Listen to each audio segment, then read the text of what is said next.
Verdade, imparcialidade. Começa agora o programa A Hora da Verdade. A apresentação: Carlos Frederico Gomes. Olá, amiga assinante, estamos iniciando mais um programa A Hora da Verdade na sua TV, mais canal 15 da Multiplay.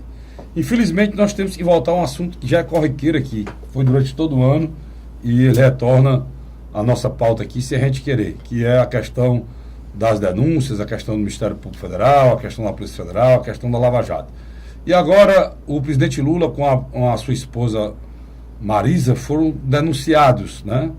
Foram denunciados oficialmente pelo Ministério Público, né? Para o juiz Sérgio Moro, que vai decidir se aceita ou não a denúncia, se tornará réu ou não. Até agora, na história política do Lula, é essa coisa mais grave que aconteceu até agora. Até então, não existia denúncia. O Lula nunca foi acusado formalmente. Dessa vez, não. Dessa vez, além de ser acusado, os procuradores se reuniram, né, deram uma entrevista coletiva de várias horas e detalharam que o Lula seria o general, né, seria o general artífice desse grande esquema de corrupção no nosso país. Inclusive, ele disse que o Lula criou a propinocracia. E disse mais, o Lula era o general da corrupção. Ele bota bem aqui, para ser bem exato, para não deixar. Lula foi o grande general do esquema na Petrobras, acusa a Lava Jato. E a gente leva a crer o seguinte, eu vou retornar a dizer o que eu sempre disse, porque a gente, quando vai falar de um caso de um homem público, a gente tem que falar tudo que diz respeito a essa pessoa. O presidente Lula foi o presidente que pegou um salário mínimo de $100 e levou para $300. Foi o mesmo presidente que viu um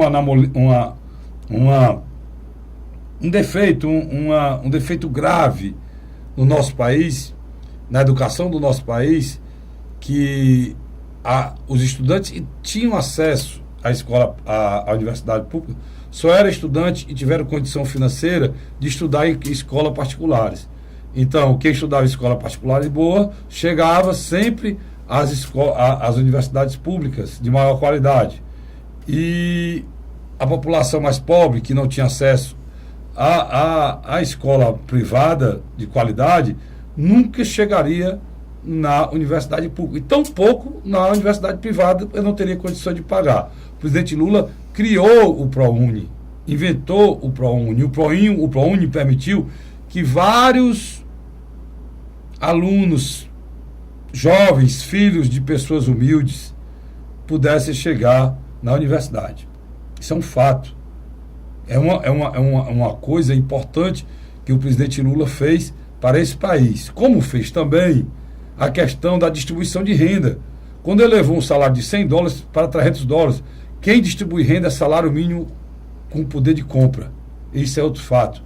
Além de pegar um Bolsa Família que era para inglês ver e passou a atender milhões de famílias de todo o país, além de levar energia, universalizar o acesso à energia, principalmente na zona rural do Nordeste, além de ter criado a cisterna de placa que leva ao cidadão nordestino a possibilidade de beber água de qualidade e não um copo de doenças, que você sabe, as maiores doenças entram principalmente pela boca e através da água, além também de permitir que mães solteiras, mães abandonadas, criassem seus filhos através do Bolsa Família. Tudo isso é perfeito, tudo isso é reconhecível, tudo isso é natural, tudo isso é normal.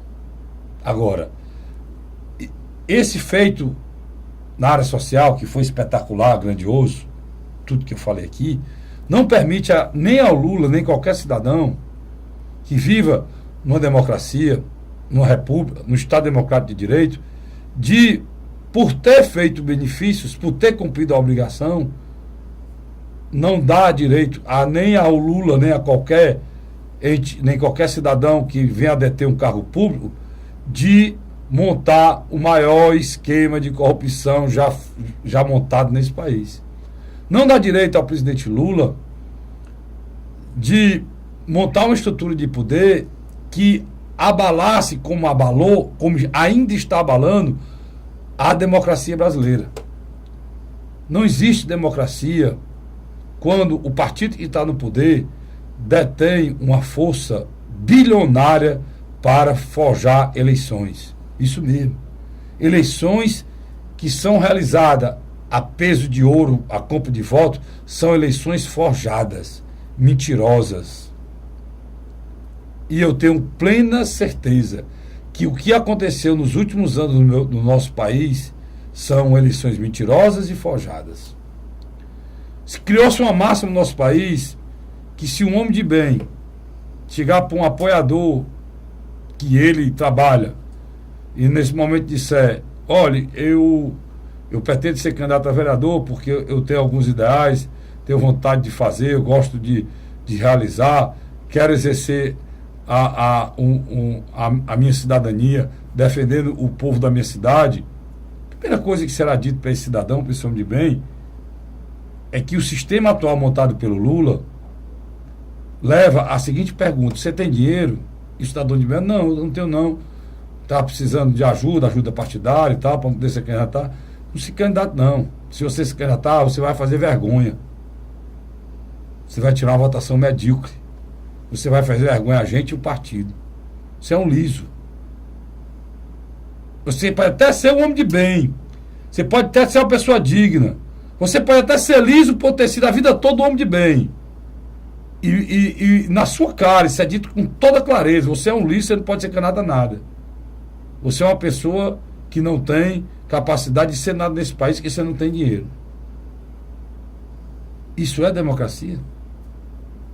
Isso é um país republicano? Pois esse país, e eu estou falando, foi que piorou muito nos últimos anos com essa estrutura de poder montada pelo presidente Lula, com os seus asséculas, que cada vez mais potencializou e colocou dinheiro e mais dinheiro e mais dinheiro nas campanhas eleitorais. Porque o dinheiro está elegendo vários aí, não é dinheiro daqui não, é dinheiro lá de cima. A gente viu as doações que foram para o Brasil todo, de empresas que estão sendo investigadas agora como um apêndice da maior empresa brasileira, a JBS. A JBS ela doou para o mundo todo. Uma das empresas da JBS é a Friboi. A gente tem que procurar entender o que está acontecendo no nosso país. O presidente Lula, ele potencializou as estatais para usá-las. O Fernando Henrique, ele vendeu as estatais também para usar. O Fernando Henrique, ele deu o patrimônio público brasileiro. Deu. Ele não vendeu não, ele deu. Todas aquelas empresas, tipo a Vale do Rio Doce, a nossa grande mineradora, que nós perdemos, foram dadas. Um grande esquema de corrupção. O Lula chegou, assumiu o poder, em vez de denunciar isso, se ele tivesse denunciado naquele momento, a Vale do Rio Doce teria voltado a ser estatal e era hoje do povo brasileiro. Não denunciou, foi conivente, muito pelo contrário, fez um acordo com o Fernando Henrique, inclusive colocou o senhor Henrique Meirelles no Banco Central, que hoje é o ministro da Fazenda do Temer, que ele disse que é golpista, e os ministros são os mesmos, né? Para você ver como é que são as coisas. E fez o acordo e não mais usou a estratégia do antecessor, porque eles são de esquerda, né? Não vou vender. Aí não, aí eles vão aparelhar o Estado e sugar tudo das estatais, aparelhar politicamente, botar como cabide de emprego, montar esquema e levar um prejuízo de 42 bilhões a Petrobras. Só de propina, segundo os procuradores, foram pagos mais de 6 bilhões. Eu fico horrorizado. E diante de tanta corrupção, de tanta malversação de dinheiro público, de tanto roubo, de tanta insensatez, ainda existem pessoas que defendem esse escárnio. Isso é um escárnio. Isso é, sabe o quê? Isso é brincar. Isso é cuspir, escarrar na cara do povo brasileiro quando eu vejo um político defender o que foi montado nesse país. Em nome de partido? O partido não está acima da dignidade, rapaz. O partido não está acima da honestidade. O partido não tá acima da formação ética de um ser humano, não. Um partido, nem família, nem ninguém. Eu só tenho uma coisa a dizer diante desses fatos. Quando a gente vê pessoas se levantando contra as instituições desse país, a Polícia Federal, que faz um trabalho belíssimo, o Ministério Público, a Receita Federal, onde eu vejo pessoas se levantando contra as nossas instituições e puxando essas pessoas para serem padrinhos e dizendo e todo mundo é errado e eles são os honestos, é que a disfarçatez e o cinismo chegou num ponto fora do aceitável. Nosso país precisa definitivamente de alguém que diga que não, já basta. E a única pessoa que pode fazer isso é a justiça. Eu posso dizer que a gente perdeu as esperanças. Ainda resta um fiozinho de esperança com a nova presidente do Supremo Tribunal Federal. Pelos 10 anos que ela está lá, pelas as frases de efeito que ela falou, a Carmen Lúcia, a ministra Carmen Lúcia, e pela sua conduta de austeridade e de respeito à tragédia que vive o povo brasileiro hoje. É o que a gente pode esperar. Mas o resto é tristeza e desesperança. Porque não dá para ter esperança quando pessoas se dizem de bem, se dizem honestas, defendem o general dessa corrupção ou escolhem ele para ser padrinho. Aí eu não consigo entender mais nada. É isso, Luiz? Eu queria pedir aí, se possível, o meu amigo Vicente. Vicente, por favor, você poderia mostrar essa imagem aqui? Isso foi apresentado ontem, Carlos Frederico, pelos membros do Ministério Público Federal. Isso aqui um dos materiais que eles apresentaram, como é que funcionava o esquema de corrupção, os beneficiados, de onde saiu o dinheiro, quem que recebia. Viu, Carlos Federico?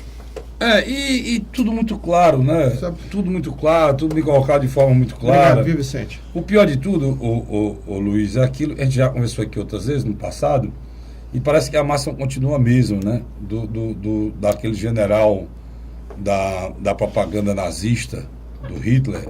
Não, general não, era o ministro da propaganda. Era o ministro, mas ele era general, é o José Goebbels. J.B. Goebbels. Ele dizia claramente que uma mentira repetida várias vezes se torna verdade. Né? Uma história repetida 1000 vezes se torna verdade. Uma mentira repetida 1000 vezes se torna verdade. Isso é uma história, pode ser verdadeira. Agora a mentira é que se tornaria verdade. E o que esse ministro, ele era general e era ministro da comunicação do partido nazista, que no futuro virou o governo nazista alemão. E ele era a grande figura depois do Hitler. E acho que é exatamente isso que tiver no Brasil. As pessoas mostram as provas, mostram o que aconteceu, todo mundo sabe o que aconteceu, todo mundo foi preso, o dinheiro existe, foi devolvido.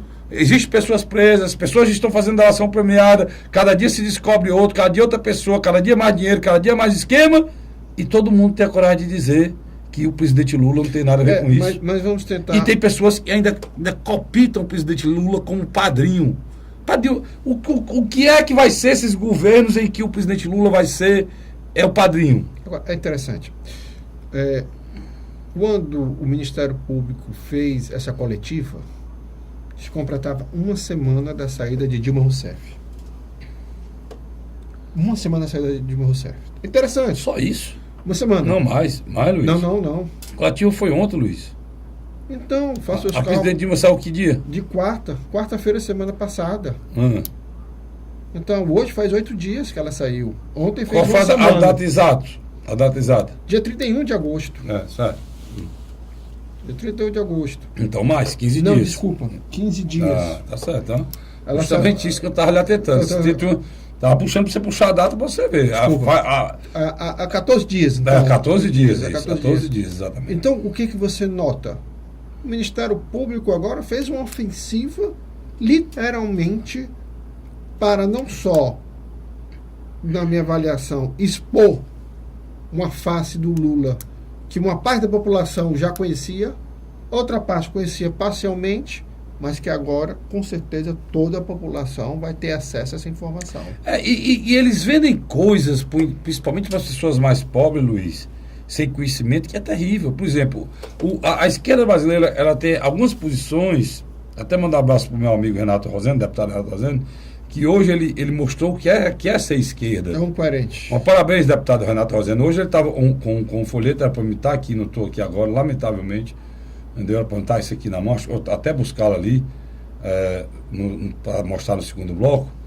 Esse folheto que o Renato Rosendo está distribuindo ontem na Assembleia, mostrava justamente, Luiz, as despesas e as receitas do nosso país. E aí ele bota aqui no quadro 921 bilhões o serviço. É o que eu estou dizendo, quase 1 trilhão de reais de pagamento do serviço da dívida, Luiz. Para quem que faz dinheiro? Para os bancos, né? Que o governo de esquerda do presidente Lula pagou. O governo de esquerda, a presidente Dilma, pagou. O sistema financeiro no Brasil nunca ganhou como ganhou com Lula e Dilma Rousseff. A presidente Dilma, essa taxa 14,25, está aí a taxa Selic, é a mesma e o Temer é a mesma que ela recebeu da Dilma. É engraçado que a Dilma, na publicidade dela, da campanha de 2014, dizia que era Marina Silva que ia aumentar os juros para beneficiar os banqueiros. Está aí, 14,25. Agora o povo brasileiro tem a memória curta. A própria presidente Dilma fez a acusação à Marina na campanha, que nós estamos fazendo aqui agora, a esquerda brasileira. Comprovando que era ela que pensava. Mas o povo brasileiro tem memória curta, né, Luiz? Então isso é terrível, cara. Só para pontuar o que você está colocando. Nós precisamos entender que a esquerda, você ser do lado do trabalhador, você tem que combater o capital. Não é você combater o crucifixo que está na Assembleia, não. Ou um crucifixo que está na Câmara, não. Ou querer ensinar uma criança de 6 anos que ela tem que falar em sexo com uma criança de 6 anos. Isso não é ser esquerda. São os debates tortos, né? Então, a esquerda perde a função principal, Luiz, de enfrentamento do capital.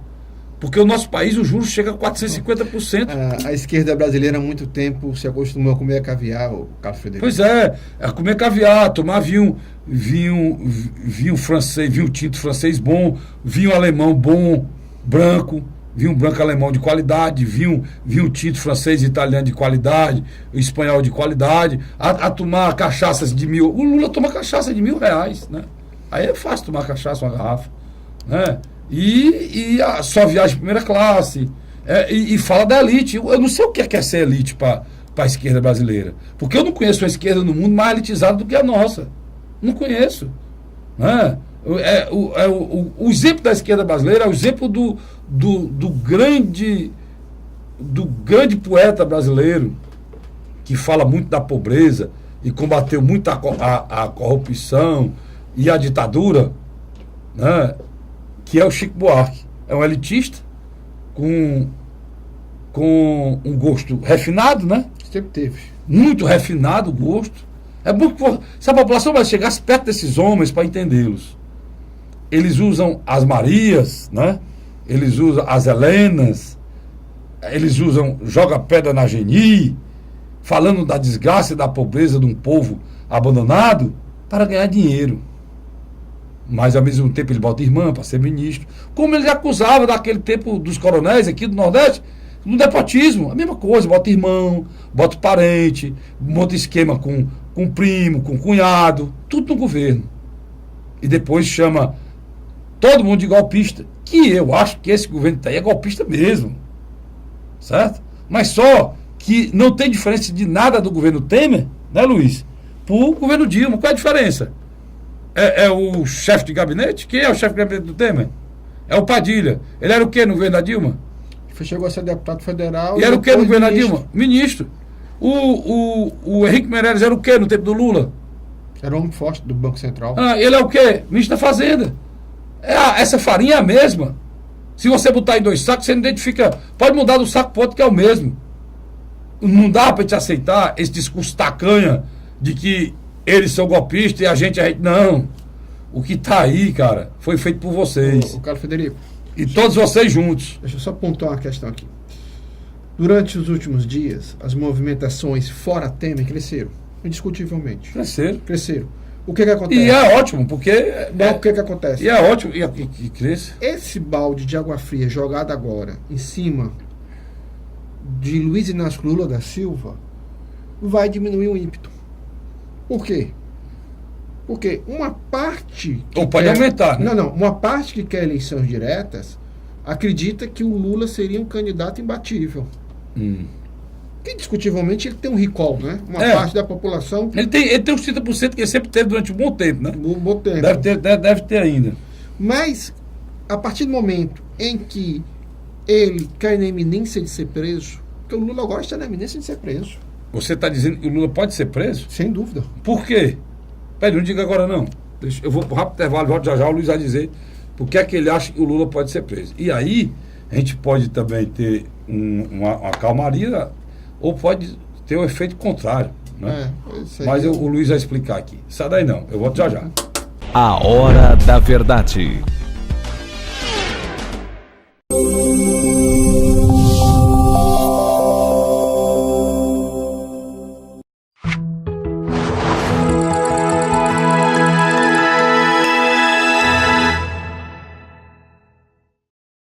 A Hora da Verdade. Estamos de volta agora com o segundo bloco do nosso programa A Hora da Verdade, na sua TV+, canal 15 da Multiplay. Tu ia dizendo, Luiz, que tu acha que o Lula, depois agora dessa apresentação do Ministério Público, pode ser preso? Pode. Mas nessa rapidez, aproveita a denúncia, ele não vira nem réu para depois ser preso? Com certeza. Eu vou usar aqui o termo de um criminalista da OAB de São Paulo. O nome dele é Frederico Criciúma de Figueiredo. Frederico é bom. Em qualquer estágio de qualquer processo, qualquer pessoa pode ser presa. Figueiredo esclarece que a justiça pode determinar a prisão preventiva dele em uma das seguintes hipóteses: para garantir a ordem pública, por conveniência da instrução criminal, com o objetivo de impedir que o acusado atrapalhe o processo, ou para assegurar a aplicação da lei penal, evitando possível fuga do suspeito. Ele pode ser... Então a própria reação que ele fez, convocando advogados para desmoralizar tudo o que o Ministério Público pode ser visto como uma... Não pode ser enquadrado num desses aspectos. Pode ser visto como uma maneira de insuflar, tumultuar. Ele não fala em tumultuar o processo? Exatamente. Não fala? Então pronto. Porque na hora que você... Vamos lá, o que ele disse? Para garantir a ordem pública. Pronto, aí, a ordem pública. A partir do momento que os advogados saíram logo depois da conferência, por conveniência da instrução criminal, com o objetivo de impedir que o acusado atrapalhe o processo ou para assegurar a aplicação da lei penal, então você evitando tem razão. a possível fuga do suspeito. Você tem razão. Eu pensei que ele só poderia ser preso depois que o próprio juiz Moro recebesse a denúncia, o transformasse em réu, e aí declarasse a prisão como uma prisão preventiva, justamente em quadra. Mas antes mesmo de se tornar réu, ele pode ser preso, né? Pode sim. Então é uma coisa. Deixar bem claro ao telespectador, nós estamos passando uma informação. Isso aqui não é um desejo meu e pessoal. Muito pelo contrário. Do Carlos Frederico, que o Lula seja preso. Muito pelo contrário, nem eu, nem o Luiz. Eu acho que a pior coisa que podia acontecer para esse país é ele ser preso. O que o Lula não pode mais ser, o que ele não pode ficar é impune. Se essa punição vai ser com a prisão, com a cassação de direito político, alguma coisa, eu não sei. O que ele não pode ficar impune pelo que ele fez nesse país. Carlinhos, você... A prisão, por exemplo, você pode ter vários motivos. Por exemplo, o Lula, sinceramente, você ter pessoas no nosso país, depois de tudo que foi feito no nosso país, Luiz, defender que o Lula seja candidato agora em 2018, cara, isso é um escárnio com o povo brasileiro. Tem a população, que rapaz pode querer 80% da população. Mas essas pessoas, 80% da população tem que mudar a Constituição brasileira. Então isso aqui não é um Estado democrático de direito. Isso não é. Porque o Lula pode, o Lula está acima da lei. O Lula pode ser a melhor pessoa do mundo, como eu disse. Eu iniciei essa discussão aqui falando o que ele fez de bom. Mas se você respeita esse país, se você acredita nas instituições desse país, se você mora e quer o bem desse país, você não pode defender em sã consciência, Luiz, sã consciência, que um homem que cometeu todos esses crimes, montou esse esquema de corrupção desse tamanho, fica acima, fica impune, rapaz. Você não pode querer isso. Hoje eu assistindo o seu programa, A Hora da Verdade, na M 860, de 9 a 10 horas da manhã, você disse uma coisa interessante. Haviam suspeitas. Agora não há mais suspeitas. Pois é. Agora o Ministério Público, com material que o juiz Moro passou para a mesma. Isso há 3 meses, né? Há 3 meses. Eles montaram todo o organograma mostrando como é que funcionava o processo de corrupção, tendo Lula como a figura central. Aí você vê os políticos, a boca tem que ter prova. Qual é a prova, mas tu quer a foto dele roubando dinheiro, né? Qual é a prova que tu quer? Eu não sei qual é a prova especificamente. Porque tem gravação. Existem gravações. Especificamente é comprovado. Existem depoimentos. 4 milhões passar diretamente para ele. Pois comprovado, existe dinheiro recolhido. Agora, Luiz, está agora mesmo. O juiz Moro está no outro processo. O Léo Pinheiro já deixou bem claro. O juiz Moro, semana passada, está no outro processo, Luiz. Que ele ouviu o Márcio Valério. Você sabe disso, né? Uhum. Ouviu aquele Ronan Pinto. Sem dúvida. E ouviu o Márcio Valério em relação, sabe o quê? Em relação ao empréstimo do Banco Chaim de 6 milhões para dar esse Ronan Pinto, que o Márcio Valério foi procurado na época para fazer, porque esse Ronan Pinto, dono de uma empresa de ônibus, estava chantageando o presidente Lula. Em cima, sabe de quê? Da morte do Celso Daniel, Luiz. E saiu no Jornal Nacional a gravação do senhor Márcio Aurélio, quando o Sérgio Moro pergunta ao senhor Márcio Valério, e por que o senhor acha que estava vendo essa chantagem? E ele diz, não, excelência, o senhor não tem como garantir minha vida, não. Eu não vou revelar isso, não. Quer dizer, demonstrou que tinha medo de morrer. Isso está parecendo governo, está parecendo partido, ou está parecendo a máfia italiana, Luiz? Na grande realidade, ela é maior do que a máfia italiana e a máfia americana que mexia com os esquemas de lixo, de transporte público nos Estados Unidos. É muito maior. Porque é o seguinte, a máfia em si, ela é uma organização paralela. Ela não fica no Estado, né? Ela aproveitava os vácuos e a questão burocrática e tirava vantagem. No caso aqui, não. Era um grupo que se instalou no poder central e surrupiou os cofres públicos. Boa observação, Luiz. Boa observação mesmo. Ela é muito mais profundo. Mais profundo porque nós estamos falando de pessoas que estavam dentro, que dirigiam entes públicos. É transversal. Ele falou claramente que todo esquema de corrupção que foi montado pelos diretores da Petrobras, todos eles só puderam fazer o que fizeram e foram nomeados pelo Lula. E eles foram assim como na CAF. E eles foram nomeados exatamente para fazer o que eles fizeram, porque nenhum deles tinha como fazer tudo aquilo que fizeram sem a ordem e a organização e a determinação de alguém, que no caso era o Lula. Não, já havia a ordem. Libera esse dinheiro que nós estamos precisando. E outra coisa, ele disse que o grande erro do mensalão foi que culpou o chefe errado. Não era o chefe, era o subchefe. Na grande realidade, o Zé Disseu, aí eu vou jogar louros a ele. Pode dizer tu, Zé Disseu. O Zé Disseu não presta. Ele é um bandido. Você está querendo dizer que ele é um bom cabrito. E não berra. Ele, por exemplo, você pega uma figura como Roberto Jefferson e Zé Disseu, eles comeram calado. É um bom cabrito aqui no berra. Pois é, isso é mesmo. Você quer dizer que ele foi. Tá entendendo?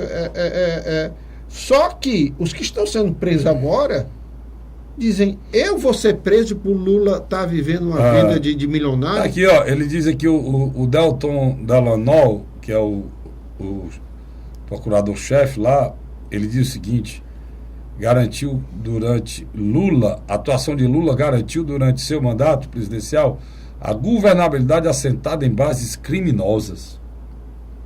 Ele está dizendo aqui, meu irmão, o procurador É um dos principais procuradores do país. Não é qualquer um, não. Não é qualquer um, não.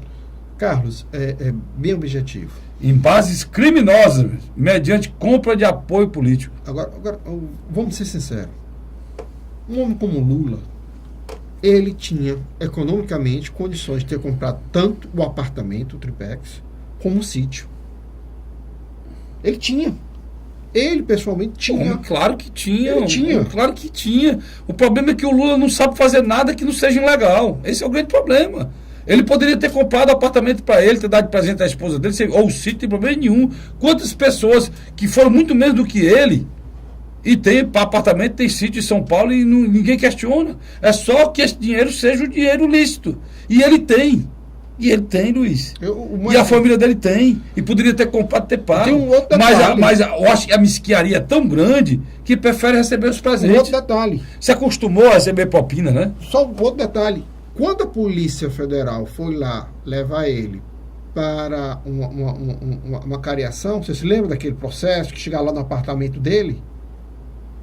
No andar dele são 2 apartamentos. Todos 2 são deles. Um está no nome de um parente do Burlai.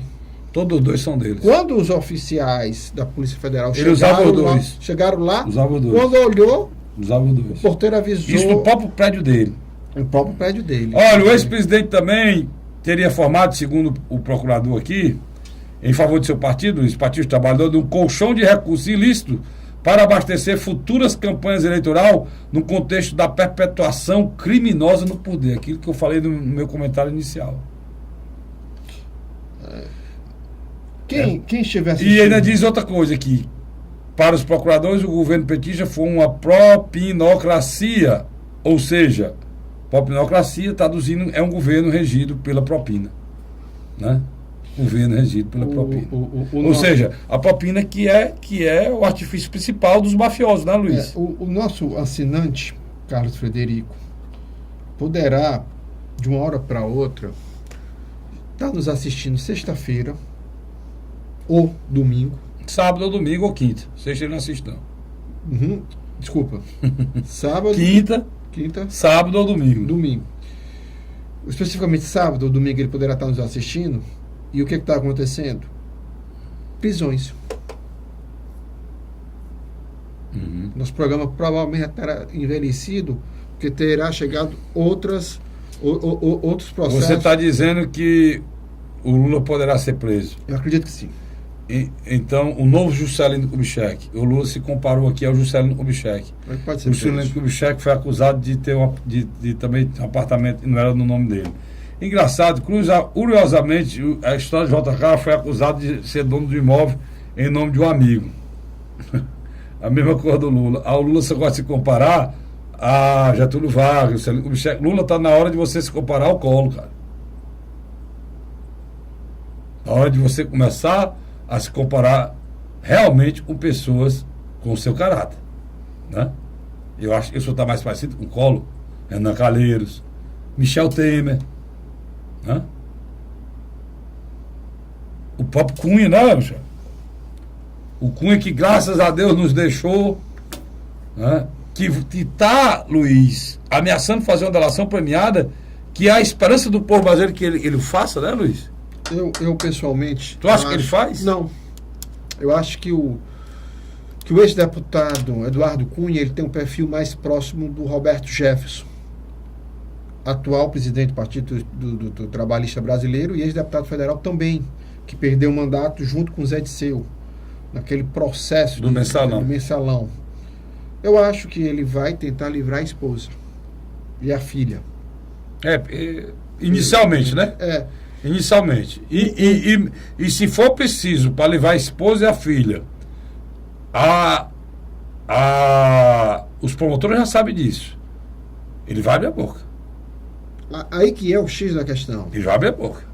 Aí é o X da questão na minha avaliação. Eu não vejo o Eduardo Cunha abrindo a boca. Ele fez ameaça velada ao Renan. Ele fez uma ameaça. Olha, cuidado para que a tempestade da Lava Jato, os ventos fortes da Lava Jato não se transforme em Ele tempestade. prometeu que ia derrubar 2 presidentes. Aí você pode interpretar se é o Renan Calheiros ou se é o Michel Temer. Ele vai derrubar os dois. É o Michel Tá Temer certo. e o Renan Calheiros. O que eu E discordo... na realidade, Luiz, vamos ser bem sinceros, né? Esse governo que está aí, ele é o mesmo puleiro de pato do que saiu, cara. Eu disse, a gente analisou isso aqui antes, nós dois analisamos antes, e a gente já fez análise que o que tem de bom nesse governo é a área econômica.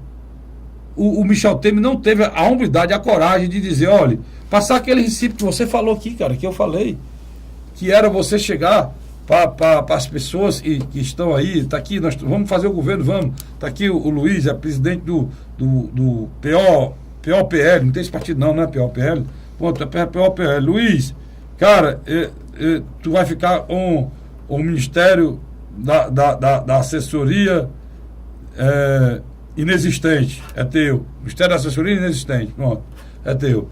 Aí, agora é o seguinte, tu vai me trazer o ministro, os 4 nomes para a direção. Pronto. Aí tu traz. Tem um porém. Tem que ter currículo, competência, honestidade e não pode ter participado do outro governo. Acabou-se, cara. Tu indica do teu partido, mas tu entrega uma pessoa competente, que conheça a área, certo? E que não tenha participado do governo Dilma. Ele não fez isso, Luiz. Não fez. Muito pelo contrário, cara. Muito pelo contrário. Trouxe os mesmos raposas. Ele não entendeu o que o povo estava dizendo nas ruas, cara. Não O entendeu. povo ainda está dizendo, né? Ainda está dizendo. E eu acho, olha, Luiz, tenho quase certeza que ele cai. Porque o desdobramento da prisão do Cunha, o desdobramento da prisão, não, da cassação do Cunha, que pode ser também a prisão, né, Luiz? Começar a analisar o Cunha aqui. E o desdobramento da possível prisão do Lula, pode chegar nele. Ou não? Eu estou errado? Não, tá não. É uma bola de neve. Nada mais hoje há uma previsão de que termine bem. Eu acho que a previsão, todas elas serão negativas para o mundo da política. Eu acho que a caixa de Pandora, o mito da caixa de Pandora, né? Está sendo aberto. Já foi aberta. Já foi aberta.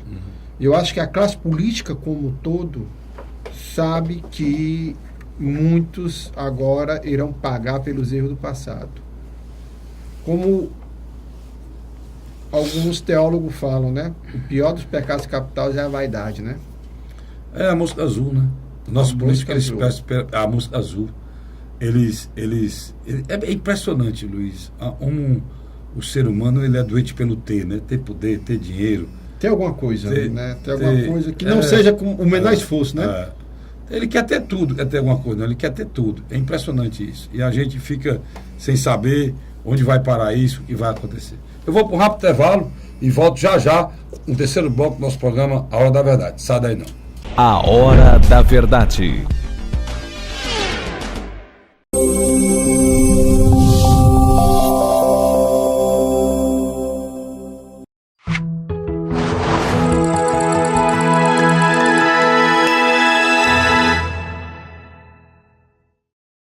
A Hora da Verdade. Estamos de volta agora com o terceiro e último bloco do nosso programa A Hora da Verdade, na sua TV Mais, canal 15 da Multiplayer. Luiz, vamos deixar um pouco... Cenário nacional, né? Cenário nacional que... Leva umas 10 horas hoje de programa, né? Não, no mínimo. Daqui para frente vai ser só isso pelo jeito que eu estou vendo aí, né? Mas vamos para a eleição municipal. Essa semana houve uma pesquisa... Datafolha, o povo. E... Está previsto aí o Ibope Vesmares, né? Também, né? Já saiu aí a pesquisa, mas vamos avaliar. Uma dá para São Parecidas, as duas, né? Uhum. Vamos lá. Vamos para o cenário aqui de todos os candidatos. Roberto Cláudio liderando O Roberto Cláudio passou da pesquisa liderando Datafolha de 27 para 32. 32. O Capitão Wagner passou de 21 para 24. Capitão 24. Luziane passou de 16, não, de 17 para 16. Luziane 16. Heitor Ferrer 8. Heitor 8. Tinha 9 no anterior. 1. Pastor Ronaldo passou de 4 para 3.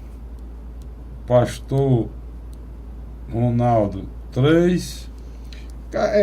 O João Alfredo 1. 2, não? Não, nessa 1. Foi 2. Ele passou de 1 para 2. Se lembrar. E o Gonzaga não pontuou. Não, o Gonzaga 1.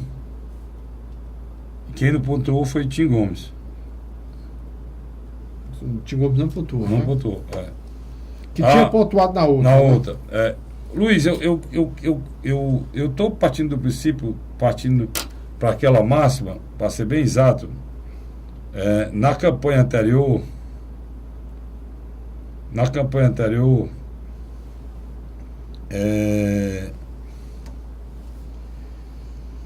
na eleição anterior, o Heitor, na pesquisa, a última pesquisa da Datafolha, Ele tinha 14. que é uma pesquisa que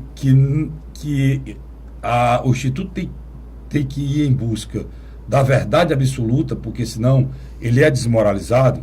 Toda e qualquer pesquisa anterior à campanha, Luiz, eles podem fazer o que quiserem, porque só vai ser aferido no último dia. E eles mesmos, pesquisadores, costumam dizer, né, Luiz, que a pesquisa é uma avaliação do momento, instantânea naquele momento. Vale ressaltar que com essa afirmação, eles estão dizendo também que eles manipulam essa pesquisa do jeito que eles quiserem. Mesmo sabendo que depois dessa pesquisa não haveria mais nenhum, só sairia o resultado, houve um erro, Luiz, de 14 para 21. 7 pontos. Quer dizer, se a margem de erro, no caso aí... 7 pontos. A margem de erro não é 3%, é 2%. Se você acredita que o voto útil é uma coisa definitiva, que o voto útil é uma coisa decisiva, Luiz, essa pesquisa tirou o Heitor na eleição passada do segundo turno. Vamos com calma. O que o Carlos Frederico quer dizer? O Heitor era o candidato da preferência de mais de 14% dos eleitores. Mais de 21, né? Não, mais de 14%, de acordo com a pesquisa. Só que ele tinha 21%, ele não tinha 14%. Só que acontece, o eleitor, na véspera da eleição, ele diz o seguinte: poxa, o meu segundo candidato ou é humano, ou era Roberto Cláudio, ou era Moroni, que estava na frente, teoricamente, da pesquisa. Na frente do Heitor. Do Heitor, e terminou bem abaixo. Então, o que é que aconteceu? Migraram para os candidatos que eram a segunda opção deles. Isso, que era o Roberto Cláudio. Outro detalhe, nessa mesma que tinha um chance de disputa, né? Nessa mesma pesquisa, o Renato Rosendo tinha no máximo 6%. Terminou com 12%. Quer dizer, o eleitor dele provavelmente migrou para o Emmanuel de Freitas. O que eu estou querendo dizer, e o que o Luiz está dizendo aqui com muita clareza, é que nós temos que lembrar, essa pesquisa, ela foi feita e logo depois ela ia ser aferida por quem? Pelo voto do eleitor. Exatamente. A aferição dessa pesquisa era o voto. Essa pesquisa que eu estou dizendo aqui, depois dela vai haver quantas, Luiz? Várias. Mas umas 2 ou 3. Várias. 2 ou 3. 3, no mínimo. 3 no mínimo. Tem a última de boca de urna. Tem uma semana antes. Vai ter 2 ou 3 ou 4. Certo? Então, irmão, aqui, esse papelzinho aqui pega tudo. Inclusive o candidato que pontuava e não pontuou mais. Inclusive um candidato que deu uma declaração tão forte em relação, e foi o Heitor, aos sucessores, que fez reação aí, porque ele foi tão bem-vindo o que ele falou sobre sucessores, que agora ontem surgiu reação, querendo colocar que ele tinha multa, não sei o quê, preocupado com o tanto que ele cresceu com os sucessores. A história dos sucessores, que é uma indústria de multa que existe na nossa cidade, que todo mundo sabe que existe. Que o Heitor está prometendo retirar os sucessores que não têm e são pegadinhas, né? São escondidos, que é o certo. Porque também o sucessor ele tem um caráter educativo, que é evitar que esses caras andem feito louco aí, matando todo mundo, né? Tem essa uma faca de 2 gumes e precisa ser bem dito. Outra pessoa, você acha, Luiz, vamos falar bem claro aqui, você acha que a campanha do João Alfredo fez alguma coisa física para crescer? De 1 para 2? Vamos lá. Não sei. A do Tim fez alguma coisa para cair? Deve ter feito para subir, para cair, não consigo entender, né? Porque inclusive você foi uma das pessoas comentando que a questão da propaganda na rua está muito bem feita. Sem dúvida. Né? Até comparável com outras candidaturas maiores, a dele está até se igualando. Você acha que o pastor Ronaldo Martins Você esperava crescer mais. Com a estrutura, com o tempo que ele tem de trazer até maior, com a qualidade do programa eleitoral dele, ele caiu. E vamos voltar para a Lusiane. Você acha que com a estrutura montada para a Lusiane, com o programa de qualidade que está sendo feito, ela perder ponto? Eu, sinceramente, eu acho que queriam fazer um movimento de polarização aqui, sabe? E fizeram. Sabe? E fizeram. Que eu tô vendo claramente é isso. Caso diga, é isso mesmo, cara. Eu não posso acreditar nisso aqui, porque essa pesquisa aqui do Heitor fez com que eu não acreditasse mais em pesquisa. Por quê, Luiz? Porque é a história do voto útil, cara. Uma das coisas que destrói a democracia brasileira, Luiz, é isso. Porque ela induz o eleitor a votar em quem vai ganhar ou quem vai para o segundo turno. Ela não deixa o eleitor escolher livremente. Você está entendendo o que eu estou querendo dizer, né? Carlos Frederico, a pesquisa Datafolha, Jornal Povo, trouxe alguns fatos interessantes. O primeiro, a candidatura do Roberto Cláudio conseguiu crescer consistentemente. Saiu de 27% para 32%. É, indiscutivelmente, a única candidatura de rua que nós temos hoje em Fortaleza. Não tem nem dúvida disso. É a candidatura que está na rua, que está trabalhando fortemente, mais forte, gastando mais também a dele. O que é que eu dou esse crescimento?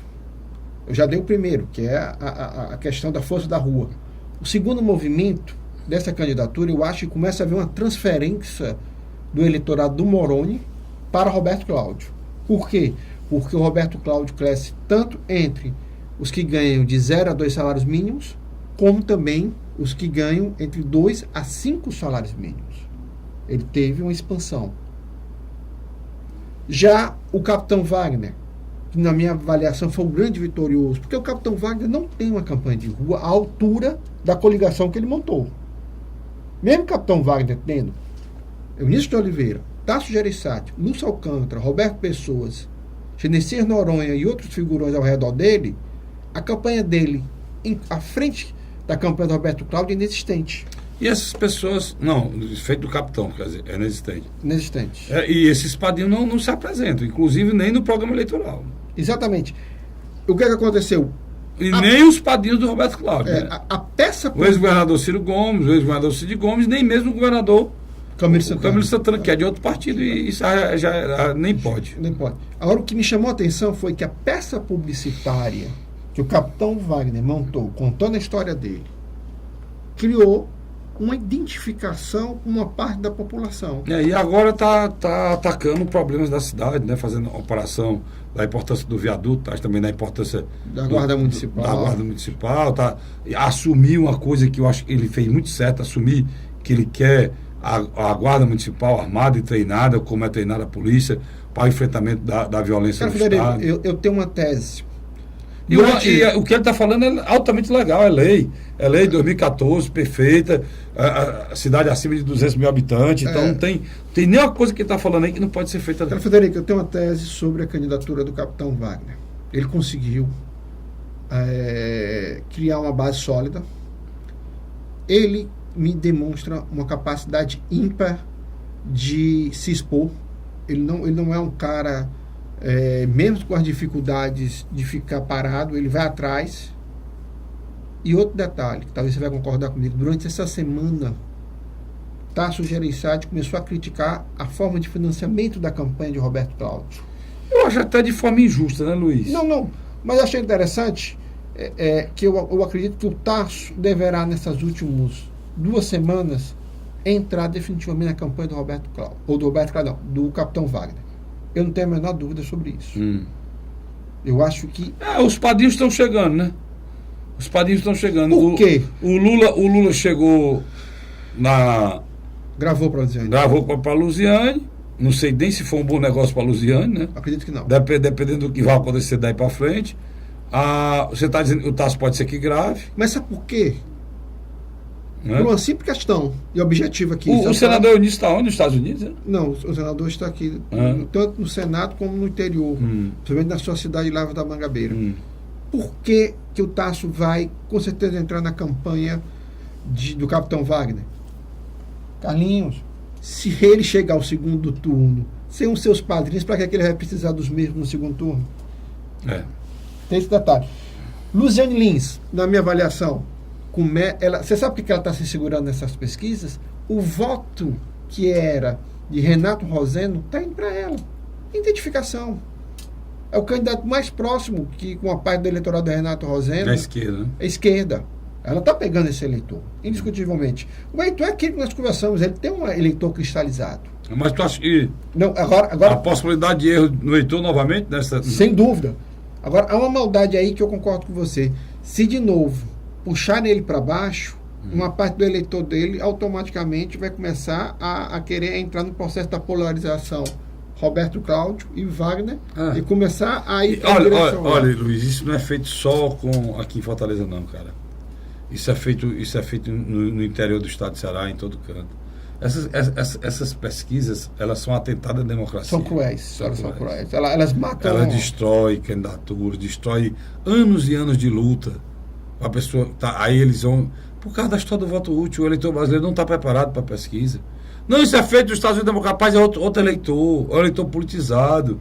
É um eleitor que ele não vai deixar de votar porque o candidato dele não vai ganhar, não. Ele é praticamente 2 partidos só, né? Não, e ele vota no candidato dele, mesmo ele não, e aí lá são 2 partidos. Mesmo naturalmente já está polarizada a eleição. Lá, mesmo tendo vários partidos, especificamente os democratas republicanos que dominam o Luiz, eles trazem um esquema usado nos Estados Unidos de pesquisa, igual, idêntico, é a mesma coisa. Agora, para o nosso país, para fazer esse atentado contra a democracia brasileira. Agora, eu não consigo enxergar nessa pesquisa Datafolha, Jornal O Povo, o pastor Ronaldo simplesmente estancar. Não, ele caiu. Ele caiu. Como é que você montou a estrutura de campanha? O caso do Tim Gomes aqui. Ele não tinha estrutura nenhuma de campanha, montou a estrutura, vai para a rua, trabalha o tempo todo fazendo caminhada e tal, como tu mesmo identificou caminhada, tu estava falando para mim, e bandeiras na rua e tal. Aí, não, é a segunda campanha depois do Roberto Cláudio Rua. Aí ele tinha 1% e caiu para 0%. Aí que estou chamando sua atenção também, o próprio Ronaldo Martins também tem uma boa campanha. O Ronaldo Martins tem campanha, discurso, espaço bom, tanto estrutura na boa. Televisão, rádio, aí vem subir um ponto, se é 1 ponto ou 2, cai para 3. Agora, Luiz, você querer num universo de milhões, de mais de 1 milhão de eleitores, você fazer uma amostragem, não sou expert em pesquisa, não, só não consigo entender. Como é que nós estamos falando de 1 milhão de eleitores e o número de pesquisados são 800? Cara? Agora tem uma coisa muito... Menos de 1.000. Agora tem uma questão, a amostragem, né? Amostragem muito pequena. Peraí. Agora só entre nós. Entre nós e a audiência do mundo todinho, o YouTube, TV+. O João Freire não era para ter esses percentuais, ele é para estar melhor. Pronto. Isso aí. Eu também... João Alfredo, eu concordo com você que aquele voto esclarecido, o pessoal e tal, com 2 pontos percentuais. Sabe, é uma coisa... Eu não estou lhe perguntando você, cientificamente, que é sociólogo, cientista político, pode me informar isso aqui. Porque eu não consigo entender isso aqui, não. Isso aqui são coisas que a gente vê só serve para enfraquecer, só serve para destruir o processo eleitoral brasileiro. Mas aonde a pesquisa pode estar errada? O voto do pastor Ronaldo do Heitor Ferri... Aonde eles erraram para justificar o que ele está aqui, você está querendo dizer, né? Pode ser. Por exemplo, você mensurar o voto do Heitor é difícil, aquilo que eu já expliquei. Por quê? Porque na própria amostragem, as pessoas de nível superior e que ganham de 10 salários mínimos acima, é muito pequena. E é onde ele tem a concentração de votos. É muito pequena, assim, relativamente o universo de pessoas, né? Mas se você pegar, por exemplo, aqui no universo de Fortaleza, isso dá 20 pontos percentuais, dá 30 pontos percentuais. Aí você pega a candidatura do pastor Ronaldo Martins, que tem num universo mais ou menos de 10% do eleitorado fortalezense, conservador ou ultraconservador. Ele, no mínimo, era para estar entre 6% a 8% dos votos. Tá. Tinha 4, foi para 3. Vou dar um exemplo simples, bem objetivo, comparativo. O filho do Bolsonaro, no Rio de Janeiro, tem 10% dos votos. Não. Que é o mesmo discurso. Quer dizer que aqui não tem 10% de peso como Bolsonaro? Bolsonaro veio aqui e foi ovacionado aqui. É mais ou menos esse parâmetro que eu quero usar para você. O cara tinha 4, foi para 3. Eu pensava que essa pesquisa ele ia subir para 6. Justamente em cima desse raciocínio que você fez. Mesmo raciocínio que você fez, foi o mesmo raciocínio que eu fiz. Quer dizer, você vê essa pesquisa aqui, e aí você tem uma coisa que você tem que. Você, assinante, tem que se basear. Preste atenção no que eu vou dizer aqui agora. Essa pesquisa não tem valor nenhum, porque ela está longe da eleição. E usando o que os donos dessas empresas dizem, a pesquisa é um dado de momento, instantâneo. É como uma nuvem. Eles usam sempre a expressão, essa história, como uma nuvem. Você bateu uma foto da nuvem agora, e você bateu outra foto daqui em 5 minutos, outro desenho. Então, em cima do que eles disseram, isso aqui não vale nada. Porque em cima disso, do que eu falei, isso pode até manipular, que não vai tirar nem um pedaço deles. Se lá na frente sair, na última pesquisa deles, não. Na última pesquisa deles, como foi da eleição do Heitor, aí foi gerar desconfiança em relação ao Instituto de Pesquisa. Por quê, Luiz? Para que existe Instituto de Pesquisa? Para que Luiz? São filantrópicos eles? Não, são privados. Eles existem para quê? São empresas, né? São empresas. Empresa que é o quê? Ganhar dinheiro. É o lucro. Lucro, meu irmão. Lucro. E sabe-se lá como se ganha esse lucro. Eu estou querendo dizer que a pesquisa dessa custa o quê, Luiz? 80 mil? 60 mil? É por aí, não, mais ou menos isso. Aí, meu irmãozinho. E às vezes nem o jornal, por exemplo, no caso específico, o Diário Nordeste, o Grupo Verdes Mares fica calado. Eles têm dinheiro para comprar. Mas provavelmente o jornal O Povo, eu acho que ele vai atrás de parcerias para fazer a pesquisa do Datafolha. E essas parcerias, sabe lá com quem? E com quem tem interesse.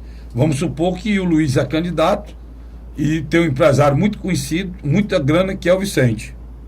E até está chateado porque era para ter vindo a camisa junto com o celular, nem camisa, nem celular, nem mais nada. Mas o Vicente, o empresário, né? O empresário. Aproveite e diga ao Ayrton que ele vai ganhar uma blusa. Também, o Ayrton também. Ayrton, mas vamos voltando aqui ao assunto, senão só tenho 30 segundos agora para terminar. Aí rapaz, o cara vai à pesquisa, mas o Vicente vai contribuir com a pesquisa. Só que o Vicente é um empresário que tem um candidato dele, né? Eu contribuo, mas dá um jeitinho na. São 3% das margens de erro, né? Enquanto pode, né? No final não pode mais. É assim, meu senhor. E num país em que até doação para a igreja, como foi feita lá, para aquele padre, pelo Giangelo, é mentiroso. Só para uma coisa para fortalecer, se é 3 para cima, 3 para baixo, você pode aumentar 6%. Pronto. Só dizer para aqui, ó, para você ver como tem mais manobra. O Gonzaga tem 1, pode ter 4. O Tio Gomes que tem 0, pode ter 3. O João Alfredo tem 2, pode ter 5. O pastor Ronaldo que tem 3, pode ter 6. O Heitor que tem 8, pode ter 11. A Luziane está achando ruim que tem 16, pode ter 19. O Capitão que tem 24, pode ter 21. E o Roberto Cláudio tem 32, pode ter só 29. Puxando para baixo. Encerrou o papo. Tchau, tchau. Até a próxima. Muito obrigado.